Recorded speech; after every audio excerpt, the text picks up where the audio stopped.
Hello and welcome to the WebCertain Global Marketing News Bulletin. I'm Cal O'Connell and here are today's top stories. Italian privacy regulators have imposed new conditions on Google. China will begin censoring online usernames from Sunday, and cricket fans in Zimbabwe are turning to Twitter for the latest Cricket World Cup news.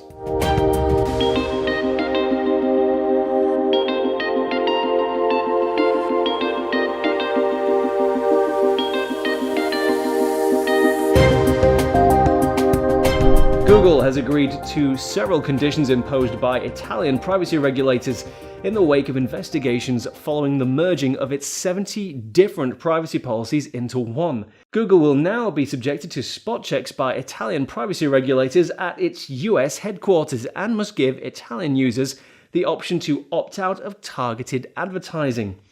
The search giant must also rewrite its privacy policy for Italy, making it unambiguous and easily accessible, explaining exactly what data Google is actually collecting and why.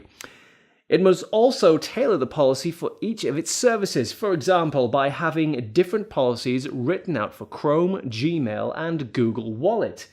The Italian privacy regulators have also demanded that Google create a timeframe for the deletion of old user data and asked that they make old versions of its privacy policy accessible so that users can see what's changed.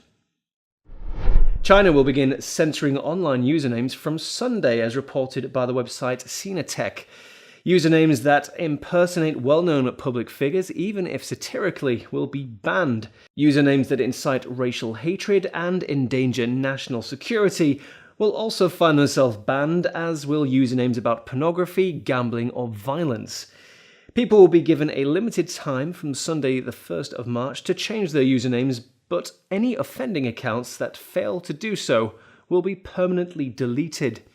China's State Internet Office has explained why the regulations are being brought in, saying that offensive usernames are a growing problem in China, and that censorship of such usernames aims to create an online environment that is comfortable for all. Cricket fans in Zimbabwe are turning to Twitter for the latest Cricket World Cup news after the tournament has received zero coverage through traditional media channels. Twitter's Explore Cricket World Cup feature allows users to view latest news and scores from the World Cup and is especially useful to the Zimbabweans who have free access to Twitter through the broadband provider Econet Wireless. The website Technology Zimbabwe has commented saying, "As you can expect, cricket fans who use Twitter are thrilled at the opportunity to keep track of all the goings-on at the World Cup. This Twitter campaign has a very practical purpose, and the very rapid nature of Twitter makes it the best social media platform to do this." An eMarketer's study into mobile usage in Central and Eastern Europe has revealed that the Czech Republic has the highest mobile penetration rate in the region. 74.6% of Czechs have a mobile phone, with almost 60% owning a smartphone, ahead of Russia, Poland, and Turkey. By 2018, mobile penetration rates are predicted to raise by about a further 1% in all four countries.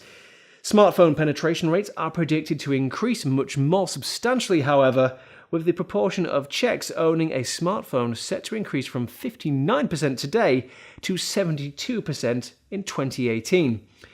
It's a similar story for Poland, predicted to go from 57% to 74%.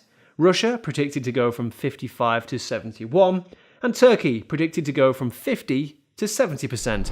And finally, Visit Britain's Great Names campaign has given some of Scotland's most well-known tourist attractions alternative Chinese Mandarin names. The campaign, which was designed to boost the exposure of Scotland as a tourist destination in China, invited people to suggest new names for Scottish attractions. It attracted 2 million views and 13,000 different name suggestions, including some which have raised eyebrows in Scotland. One person has suggested that the Highland Games be named as Strong Man Skirt Party, and the winning translation for haggis was Bar Pudding. And that's all for today. Thanks for watching, and join us next time for more global marketing news. Goodbye.